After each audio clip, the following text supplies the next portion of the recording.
Hello and welcome back to Bankopedia. So friends, this video is going to be in bilingual, Hindi and English both.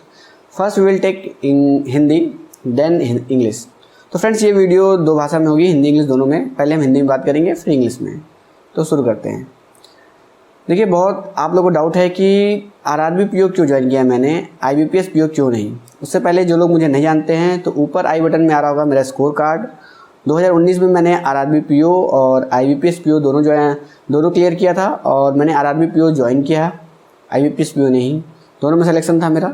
और उसके पहले मैं union bank of India में as a clerk work कर रहा था, तो nationalise bank का भी कल्चर मुझे पता है। ठीक, तो क्यों आरआरबी पीओ क्यों ज्वाइन किया, आईबीपीएस पीओ क्यों नहीं, ये क्लियर करेंगे आज।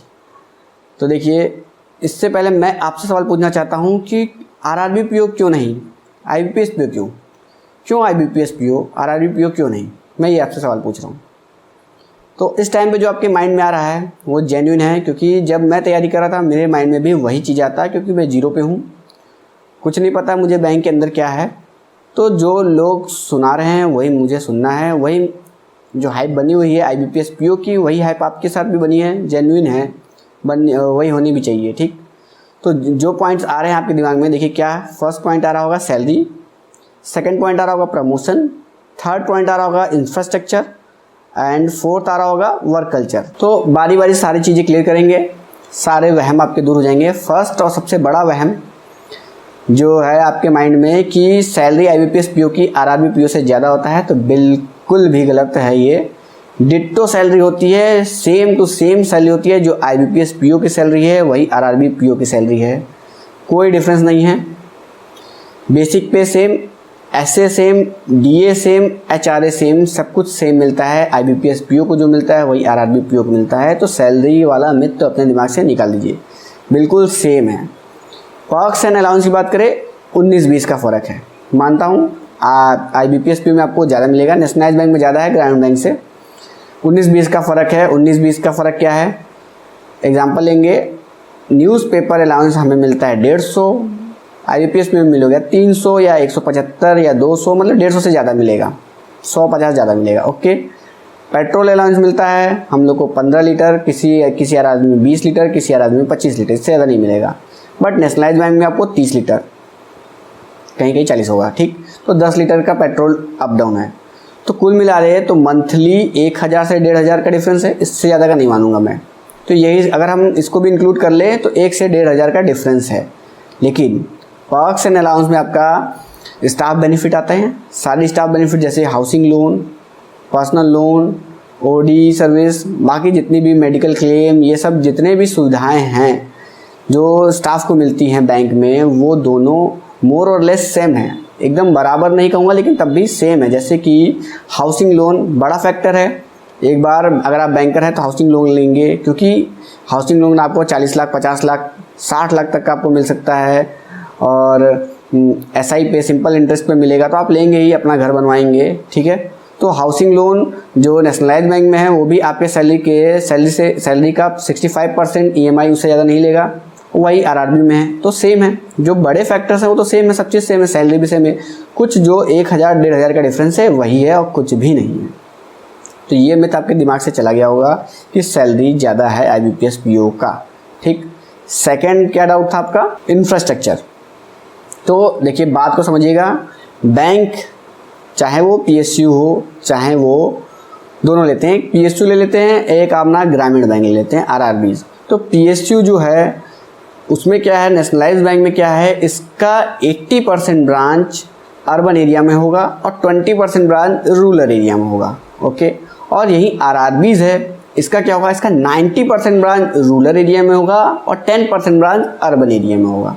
ठीक है, अब जो ये पीएसयू है आपका, पीएसयू का जो रूरल ब्रांच होगा वहाँ पे सुविधाएं बेसिक होंगी, चाहे वो ग्रामीण बैंक हो चाहे रूरल बैंक हो, ग्रामीण बैंक हो चाहे पीएसयू बैंक हो, दोनों की जो ग्रामीण ब्रांच हैं उसमें सुविधाएं सिर्फ बेसिक सुविधाएं होती हैं। बेसिक सुविधाएं मतलब कंप्यूटर आपको अवेलेबल होगा, टेबल चेयर आपको अवेलेबल होगा, कैबिन्स आपके अलग अलग होंगे, बस यही बेसिक सुविधा चाहिए। कूलर होगा, पंखा होगा, लाइट होगी, जनरेटर होगा, बस। वहीं अगर आप आ जाएं रूरल ब्रांच, अर्बन ब्रांच में, चाहे वो पीएसयू हो चाहे ग्रामीण बैंक हो, उनकी जो रूरल ब्रांच है वहाँ सुविधाएं अच्छी होंगी। अच्छी मतलब ब्रांच में बेसिक सुविधा जो यहाँ थी वही यहाँ भी होंगी, बट यहाँ पे एसी भी लगा होगा। सारे ब्रांचेज में नहीं, तब भी 80% ब्रांच में एसी लगा होगा। जो फ्लोरिंग होगी वो टाइल्स की होगी। यही सब है बेसिक स्ट्रक्चर। अब आपका काम तो वही रहेगा, दोनों जगह काम वही है। कस्टमर डिफरेंट होंगे। अब उसकी बात करेंगे, पहले इंफ्रास्ट्रक्चर की बात कर लेते हैं।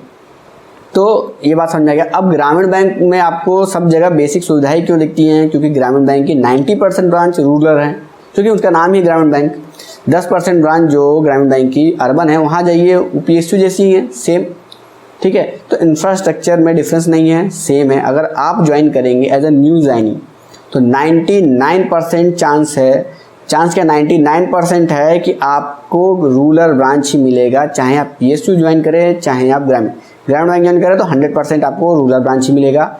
PSU में भी ज्वाइन करेंगे तो 99% आपको रूरल ब्रांच ही मिलेगा। तो मतलब 2 साल तक आपको रूरल ब्रांच में ही रहना है।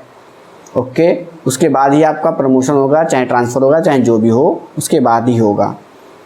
तो रूरल ब्रांच ही आपको मिलने वाला है। तो इंफ्रास्ट्रक्चर वाला आपको क्लियर हुआ होगा कि क्या है इंफ्रास्ट्रक्चर में डिफरेंस। थर्ड है आपको वर्क कल्चर का। तो वर्क कल्चर में जो डिफरेंस है वही एक मेजर डिफरेंस है। वर्क कल्चर का जो डिफरेंस है वही एक मेजर डिफरेंस है PSUs एंड RRBs के बीच में।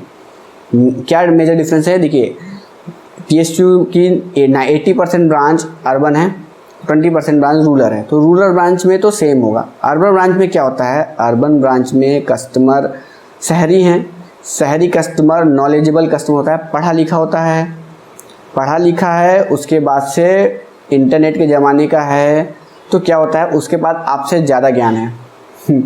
सही बात है, उसके बाद आपसे ज़्यादा ज्ञान है, बल्कि वो ज्ञान नहीं है उसके पास। अधूरा ज्ञान सबसे खतरनाक होता है, उसके पास अधूरा ज्ञान है। ज्ञान तो आपके पास है क्योंकि आप अंदर हैं, आप काम कर रहे हैं। उसके पास अधूरा ज्ञान है जो कि बम से कम नहीं है, वो आएगा आपके सिर पे फोड़ेगा। ठीक है, तो यू हैव टू, आपको तैयार रहना पड़ेगा उसके हर सवाल के जवाब को देने के लिए। अगर आपने सवाल का जवाब नहीं दिया, आपके खिलाफ कंप्लेन होगी। तो ये सब चीज़ें चलती हैं यहाँ पे, कहाँ? अर्बन ब्रांचेज में। और PSUs की सारी ब्रांचेज अर्बन हैं। ओके, ये बात आपको समझ में आ गई होगी। रूरल ब्रांच में क्या है? Most of the majority of ज़्यादातर बच्चे वहाँ, ज़्यादातर लगभग सारे कस्टमर आपके रूरल गांव के हैं, गांव के लोग हैं, कम पढ़े लिखे हैं। कुछ लोग पढ़े लिखे आते हैं, ऐसा नहीं है कि सारे अनपढ़ हैं। कुछ लोग पढ़े लिखे आते हैं, लेकिन ज़्यादातर लोग अनपढ़ हैं, अंगूठा लगाते हैं। 90% लोग आएंगे, अंगूठा लगा के पैसा निकालेंगे। तो उनसे डील करने के लिए आपको ज़्यादा दिमाग लगाना पड़ेगा। दिमाग वहाँ भी लगाना था, अर्बन एरिया में भी दिमाग लगाना था, बट अर्बन एरिया में दिमाग बचने के लिए लगाना था, क्योंकि वो बम फोड़ेगा। समझ रहे बात को? RRBs में क्या, रूरल एरिया में क्या होगा? दिमाग लगाना पड़ेगा, लेकिन वो बम नहीं फोड़ रहा, उसको समझ में नहीं आ रहा एक्चुअल में, उसको आपको समझाना पड़ेगा। ठीक है, और वो समझाने के बाद नहीं समझेगा, उसको बस पैसे से मतलब है। तो यही सब डिफरेंस है, आपको बैलेंस करके चलना पड़ेगा। अगर अर्बन एरिया में है तो आपको उस तरीके से बात करनी है, रूरल में है तो उस तरीके से बात करनी है। लेकिन जो मेन सवाल था इस वीडियो का कि why RRB PO, why not IBPS PO, RRB PO क्यों? वो तो घुमा फिरा के वहीं आ गया। तो देखिए, उसके लिए मैं एकदम सही चीज़ बताऊंगा। अगर अभी तक आपको ये सब नहीं पता होगा कि सैलरी सेम है और इंफ्रास्ट्रक्चर की बात है, ये सब आपको लगता था कि IBPS PO में बहुत अच्छा मिलेगा, तो सेम है, वो वहाँ तक तो सेम है। जब मैं ज्वाइन कर लिया बैंक में, तो उसके बाद से बहुत सारी चीज़ें जो यूनियन बैंक में काम करते हुए मुझे पता चली, अपने एक्सपीरियंस से और अपने बुद्धि से, विवेक से, IQ से। क्या? देखिए, जो बच्चे कैंडिडेट अभी तैयारी कर रहे हैं, 100 कैंडिडेट्स का अगर हम ग्रुप ले तो उसमें सिर्फ 2 कैंडिडेट ऐसा होगा, 2% लोग ही ऐसे होंगे जिनका ड्रीम है बैंकर बनना। जैसे लोगों का ड्रीम होता है क्रिकेटर बनना, फुटबॉलर बनना, सिंगर बनना, डांसर बनना, डॉक्टर बनना, इंजीनियर बनना, लॉयर बनना, ये सब ड्रीम है सबके। उसी तरीके से अगर बैंकर बनना किसी का ड्रीम है तो बस 2% कैंडिडेट ऐसे हैं जिनका ड्रीम है बैंकर बनना। बाकी के जो बच्चे 98% है, मेजॉरिटी है, वो क्या है, उनको जॉब चाहिए, वो अनएम्प्लॉयड है, उनको सिर्फ जॉब चाहिए। तो उसके लिए क्या कर रहे हैं, वो सारे फॉर्म भरे हैं। SSC का फॉर्म भी डाल दिया, NTPC का फॉर्म डाल दिया, रेलवेज़ का फॉर्म डाल दिया, ग्रुप डी तक का फॉर्म डाला हुआ है, बैंक क्लर्क, बैंक पीओ सारे एग्ज़ाम डाले हुए हैं, फॉर्म डाले हुए हैं, जिसमें निकल जाए उनको जाना है। ओके, ये हो गया। अब क्या है, अब हम बात करेंगे 98% वालों की, क्योंकि 2% जो उनका है सिलेक्शन होगा अगर बैंक में, तो वो सारी तरीके से सक्षम होंगे, सब चीज़ झेल लेंगे, क्योंकि उनका पैशन रहेगा, पैशन जिसका है वो तो कुछ भी कर लेगा। ठीक है, 98% वालों की बात करेंगे, और मैं पहले क्लियर कर देता हूँ, मैं भी 98% में हूँ। 98% में 5-10% ही ऐसे होंगे जो लोग बैंकिंग एग्ज़ाम इसलिए दिए होंगे क्योंकि बैंकिंग एग्ज़ाम में सिलेक्शन प्रोसेस तेज है, तो वो सिर्फ बैंक एग्ज़ाम को फोकस किए होंगे, इसलिए नहीं कि उनका पैशन है, इसलिए कि सिलेक्शन प्रोसेस तेज़ है। अभी 2020 की बात छोड़ दे तो 12 महीने से 15 महीने के अंदर में प्री से लेके मेंस, इंटरव्यू, ज्वाइनिंग तक की डेट आपकी क्लियर रहती है, आपको जॉब मिल जाती है, सैलरी स्टार्ट हो जाती है 15 महीने के अंदर में, इस रेंज में हो जाता है। तो जो कुछ लोग सिर्फ इसलिए बैंक एग्ज़ाम में आए होंगे क्योंकि इनका यहाँ सिलेक्शन प्रोसेस फास्ट है, जैसा कि मैं भी इसीलिए आया था और कोई कारण नहीं था। ठीक है, सिलेक्शन प्रोसेस फास्ट है। बचे हुए 90% लोग हैं, जो 85% 90% लोग जितने भी बचे, वो लोग क्या है, वो एसएससी की तैयारी कर रहे हैं, बैंक एग्ज़ाम भी दे रहे हैं। ठीक है, ऐसे टाइप के हैं, रेलवे की तैयारी कर रहे हैं, बैंक एग्ज़ाम दे रहे हैं, गेट की तैयारी कर रहे हैं, बैंक एग्ज़ाम भी दे रहे हैं। ठीक है, एसआई की तैयारी कर रहे हैं, बैंक एग्ज़ाम दे रहे हैं। उनके लिए दिक्कत हो जाती है। दिक्कत क्या हो गई, अगर वो बैंक में आ गए, ठीक, अब वो कंपेयर करेंगे एसएससी की जॉब और बैंकिंग की जॉब, और दुखी होंगे और रोते रहेंगे। ठीक, क्यों दुखी होंगे, क्यों रोते रहेंगे? एसएससी की जॉब में क्या है, काम कम, सैलरी ज़्यादा। बैंक के कंपेयर में हम किसी चीज़ को कम ज़्यादा कब कहते हैं, जब हम कंपेयर करते हैं। तो अगर हम कंपेयर करने लगे तो बैंक में जॉब काम ज़्यादा है, पब्लिक डीलिंग ज़्यादा है, पब्लिक वहाँ डायरेक्ट आएगी, आपसे बात करेगी। एसएससी वाले जॉब में ऐसा नहीं है। ठीक है, वहाँ पे भी काम है, बट अलग टाइप का काम है, वहाँ पे सैलरी ज़्यादा मिल रही है, उसी काम के लिए कम काम के लिए ज़्यादा सैलरी, यहाँ ज़्यादा काम के लिए कम सैलरी मिल रही है। आप कंपेयर करेंगे और रोएंगे, बस रोना चालू। यहाँ से क्या होता है, बैंक को गाली दो, बैंक की जॉब को गाली दो, बेकार है, ये है, वो है। देखो, अगर आप कैपेबल हो तो आपके पास टाइम है, आप एसएससी में चले जाओ। ठीक है, यहाँ ज्वाइन करने के बाद भी आप तैयारी करते हुए एसएससी में जा सकते हैं 2 साल के अंदर, 3 साल के अंदर। नहीं तो अगर आप यहीं रह गए तो आप इस बात को मान लो कि आप एसएससी के जॉब के लिए कैपेबल नहीं थे, आप यहाँ पे आ गए हो, तो फिर रोना बंद करो, काम करो। ठीक, तो मैं मुद्दे से भटक गया। मेरा मुद्दा क्या था कि क्यों मैंने ज्वाइन किया आरआरबी पीओ, आईबीपीएस पीओ नहीं। ठीक, तो फॉर्म हमने भरा था, क्यों भरा था, अनएम्प्लॉयड थे, हमें चाहिए नौकरी। नौकरी क्यों चाहिए, नौकरी चाहिए इसलिए कि हमें घर चलाना है, नौकरी चाहिए इसलिए कि हमें पैशन तो है नहीं बैंक में आना, सिर्फ ये है कि हमें घर चलाना है, हमारा लिविंग स्टैंडर्ड सही हो जाए, घर चलाना है, लिविंग स्टैंडर्ड सही हो जाए, और क्या थोड़ा पैसे हो, टाइम हो। ठीक, इतनी चीज़ चाहिए और कुछ तो हमें चाहिए नहीं। ओके, अब अगर मैं as a IBPS PO join करता हूँ तो क्या होगा, देखिए IBPS PO all India exam है पूरे इंडिया में। तो अगर मैं यूपी का हूँ और मैंने आईबीपीएस पीओ ज्वाइन कर लिया तो पहले ही अनसर्टेन हो जाएगा कि मेरा जॉब कहाँ लगने वाला है। ठीक है, अगर मैं डरता नहीं हूँ, मैं कहीं पे भी जॉब कर लूँगा। तो मान लीजिए मेरा जॉब लग गया एमपी में जॉब लग गया, मैं फैमिली से हो गया दूर। अब देखिए, यहीं पे कंक्लूज़न मत निकाल लीजिएगा कि मैं फैमिली क्या कहते हैं उसको, वो एक वर्ड था भूल रहा हूँ, जिसमें बोलते हैं कि हाँ मैं होम सिकनेस है, मुझे घर से लगाव है, मैं घर से दूर नहीं रह सकता। ऐसा नहीं है, मैंने बाहर जाके कोटा जाके तैयारी की है और भी जयपुर जाके बीटेक किया है, 4 साल घर से बाहर ही रहा हूँ, 12th के बाद से मैं बाहर ही रहा हूँ घर से, तो वैसी बात नहीं है।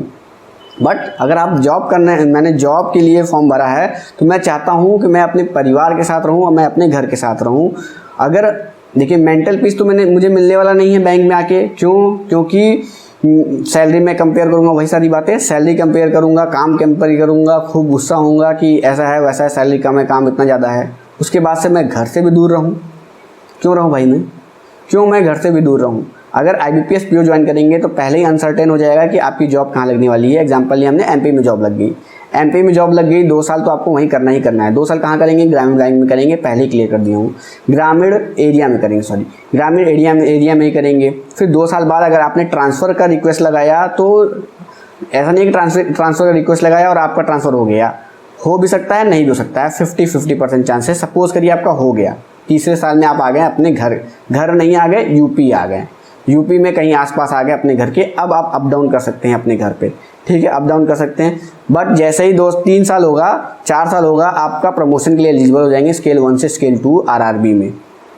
प्रमोशन एक हमने छोड़ दिया, पॉइंट, प्रमोशन मैं यही क्लियर कर देता हूँ, आरआरबी में प्रमोशन बहुत स्लो है, ये बात आप ये एकदम सही है। IBPS में प्रमोशन बहुत फास्ट है, जस्ट डबल है आरआरबी के अकॉर्डिंग, ठीक है। आरआरबी में अगर 5 साल लगता है तो आरआरबी में अगर 10 साल लगता है तो IBPS में 5 साल लगेगा, हाफ है जस्ट। अगर वहाँ प्रमोशन 3 साल में हो रहा है तो यहाँ 6 साल में होगा, इस तरीके से है, एकदम डबल है इसका, ठीक है। तो प्रमोशन फास्ट है, ग्रोथ आपका है, ये बात एकदम एग्री करूँगा इससे। तो IBPS PO में क्या है, हाँ आपने आगे यूपी आ गए, सपोज करिए यूपी आ गए तो फिर आप एलिजिबल हो जाएंगे प्रमोशन के लिए। फिर प्रमोट होंगे तो कहाँ जाएंगे ये नहीं पता है आपको, इंडिया में कहीं पे भी भेजा सकता है, यूपी ही मिलेगा, कोई गारंटी नहीं है। तो प्रमोशन आप नहीं लेंगे तो प्रमोशन का फ़ायदा क्या हुआ। प्रमोशन फास्ट है लेकिन आप प्रमोशन नहीं लेना चाहेंगे क्योंकि आपको घर के आसपास रहना है, क्योंकि आपकी सोशल लाइफ भी तो है, आपका परिवार भी तो है। अगर आप परिवार को लेके घूमते रहें, कभी आप MP में रहते हैं, कभी आप यूपी में रहते हैं, कभी आप झारखंड में रहते हैं, तो फिर आपका पारिवारिक जीवन है वो कैसा होगा, ठीक है। तो ये सारी बातें हैं, ये एक पॉइंट था मेरा मैं वहाँ यूनियन बैंक में काम कर रहा था, तभी ये सब बात मुझे पता चल गई थी। तो एक पॉइंट तो मेजर पॉइंट तो ये था कि अगर मैं सेटिस्फाई अपने जॉब से नहीं होऊंगा तो कम से कम मैं अपने घर के पास तो रहूँ, घर वालों के साथ तो रहूँ। दूसरा मेजर कारण है गांव से लगाव, विलेज से लगाव। मेरी पोस्टिंग थी यूनियन बैंक में रूरल एरिया में, और रूरल एरिया में रह के मुझे गांव से लगाव और ज़्यादा हो गया। बचपन से गांव से लगाव था और रूरल ब्रांच में रह के मुझे और लगाव हो गया, क्योंकि वहाँ पे जो कस्टमर आते हैं वो फाइनेंशियली वीक भी हैं, प्लस फाइनेंशियली अनएजुकेटेड भी है, उनको कोई नॉलेज नहीं है। तो उनकी हेल्प करना, बहुत सारे तरीक़ों से आप उनकी हेल्प कर सकते हैं, अगर आप पॉजिटिव वे में लें, और अगर निगेटिव वे में लें तो फिर तो बात ही अलग है। पॉजिटिव वे में लें तो बहुत तरीके से आप हेल्प कर सकते हैं उनकी, ठीक है। तो और दूसरा गांव से लगाओ, लोगों के साथ इन्वॉल्वमेंट से लगाओ। मेरा ग्रीनरी से बहुत लगाव है, मैं चाहता हूँ कि मतलब हरे भरे जगह पे रहूँ, और यही सब पोल्यूशन से दूर, साउंड पोल्यूशन, नॉइज़ पोल्यूशन, सारे पोल्यूशन जितने भी टाइप के पोल्यूशन होते हैं उनसे दूर, शांति से सुकून से रहूँ। तो ये 2 बड़े कारण थे। पहला कि आपकी पोस्टिंग घर के आसपास रहेगी, सेकंड मुझे गांव से लगाव है, थर्ड और इम्पॉर्टेंट पॉइंट ये भी है कि अगर आप नेशनलाइज बैंक में रहेंगे तो रूरल एरिया में रहने के चांस 2 से 3 साल ही है। 2 से 3 साल आप रूरल एरिया में रहेंगे, उसके बाद से तो आप शहर के आसपास वाले रूरल ब्रांच से निकल के अर्बन ब्रांच में आने की संभावना बहुत ज़्यादा हो जाती है। आ जाएंगे शहरी ब्रांचों में। फिर शहरी ब्रांचों में क्या होता है, आप पब्लिक डीलिंग अलग मैंने आपको बता दिया, हेक्टिक होता है, बहुत ज़्यादा हेक्टिक होता है, शांति रहेगी मन में। और यहाँ पे क्या है, ग्रामीण बैंक में ऐसा नहीं है, आप हमेशा से रूरल ब्रांच में रहेंगे, आप अपने सर्विस का 80% 90% आप रूरल ब्रांच में ही देंगे, तो वो भी अच्छा है मेरे लिए, क्योंकि मुझे यहीं रहना है, गांव एरिया में रहना है, तो मेरे लिए वो अच्छा है। और ये आपके ऊपर है, प्रेफरेंस आप किसको देते हैं। मेजर पॉइंट एक और है कि जो ये नेशनलाइजेशन से प्राइवेटाइजेशन हो रहा है अब, तो कोई फिक्स नहीं है कि जो अर्बन ये PSUs हैं कितनी रहेंगी इन फ्यूचर क्या है इनका, फ्यूचर अनसर्टेन हो गया है। क्योंकि देखिए धीरे धीरे घट रही हैं, 21-22 PSUs से घटते 12 हो गई हैं, अब 5 होने की बात हो रही है, 7 होने की बात हो रही है। फिर आप पता चला कि आप as a government employee join किए हैं, कुछ साल बाद आप प्राइवेट हो गए हैं, तो फिर ये सब RRB में अभी नहीं है, कम से कम मेरे सर्विस तक तो नहीं होगा। 35 साल 40 साल के बाद ही RRBs अगर नेशनलाइज प्राइवेटाइज होनी होंगी तो होंगी, ठीक है। तो अभी नहीं है, तो ये सब टेंशन नहीं रहेगा। और एक और कारण यह है कि RRBs भी अब अमलगमेट होके बड़ी हो रही हैं, तो यहाँ पे भी जो प्रमोशन वाला सिस्टम है अभी स्लो है, लेकिन कुछ साल में, आने वाले साल में यहाँ भी प्रमोशन फास्ट हो जाएंगे, क्योंकि ये बड़ा अगर हो जाएगा तो प्रमोशन देना ही पड़ेगा, क्योंकि ऊपर की सीटें खाली रहेंगी तो आपको प्रमोट करना ही पड़ेगा। तो यहाँ पे स्कोप ज़्यादा था, प्रमोशन का स्कोप बढ़ने की चांस बहुत ज़्यादा हैं, और नेशनलाइज से प्राइवेटाइज होने के चांस बहुत कम हैं। मेंटल पीस है, सैलरी सेम है, होम पोस्टिंग है, और क्या चाहिए, और कुछ भी नहीं चाहिए मुझे। और आपको क्या चाहिए इसके अलावा, अगर आप उन 2% में नहीं हैं, उसके अलावा हैं तो ही कमेंट करिएगा।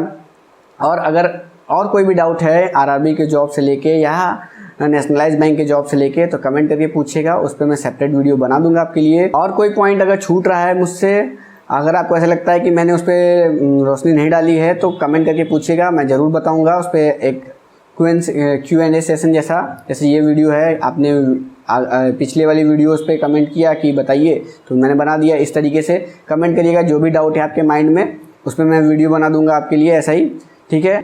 और वीडियो लंबी हो गई है तो सेकंड पार्ट जो आएगी इस वीडियो की वो हम इंग्लिश में रखेंगे। Thank you friends.